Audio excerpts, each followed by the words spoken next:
যুক্তরাজ্যে illegal labour বাণিজ্যের বিরুদ্ধে নর্থ ইস্ট ইয়র্কশায়ার এবং হাম্বার এলাকা জুড়ে ল এনফোর্সমেন্ট এজেন্সির সদস্যরা ৬০০-টিরও বেশি অভিযান চালিয়ে ৫০০ জনেরও বেশি ইলিগাল অভিবাসীকে গ্রেপ্তার করেছে।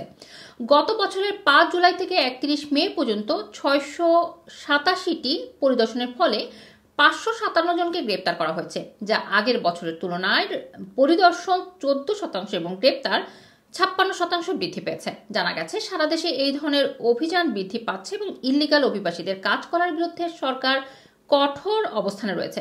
গত মার্চ মাসে ওয়েস্ট ইয়র্কশায়ার পুলিশের সাথে একটি যৌথ অভিযানে সরকারি কর্মকর্তারা ব্রাডফোর্ডের নেপলস স্ট্রিট এবং ওয়েটলি লেন পরিদর্শন করেন।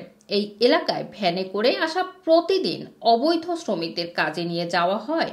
কর্মকর্তারা অভিযানের দিন সকালে কাজের জন্য অপেক্ষারত একটি দলকে আটক করেন এবং ৬ জন আফগান, একজন নাইজেরিয়ান, একজন বাংলাদেশি এবং একজন ইথিওপীয় সহ ৯ জনকে গ্রেপ্তার করেন। হোম অফিস জানিয়েছে, অনেক ক্ষেত্রেই অবৈধভাবে যুক্তরাজ্যে ভ্রমণকারী ব্যক্তিদের পাচারকারী গ্যাংগুলো মিথ্যা প্রচার করে যে তারা যুক্তরাজ্যে স্বাধীনভাবে বসবাস এবং কাজ করতে পারবে। তাদের প্রলোভনে পড়ে অভিবাসীরা এদেশে আসেন, তবে বাস্তবে তারা খারাপ জীবনযাপন করেন, ন্যূনতম স্যালারি পান, অমানবিক কর্মঘণ্টার মুখোমুখি হন, অবৈধভাবে কাজ করতে গিয়ে ধরা পড়লে গ্রেপ্তার হন এবং পরবর্তীতে ডিপোর্টেশনের শিকার হন।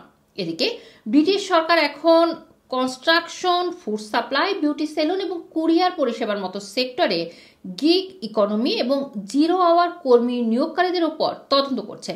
Border security and migration minister Angela Eagle জানিয়েছেন যে ইলিগাল ওয়ার্কিং সিস্টেম বর্ডার সিকিউরিটিকে দুর্বল করে, অর্থনীতিকে ক্ষতিগ্রস্ত করে এবং দুর্বল অভিবাসীরা এক্সপ্লয়টেশনের শিকার হন। তাই এই ইলিগাল ওয়ার্কিং এর বিরুদ্ধে অভিযান অব্যাহত থাকবে।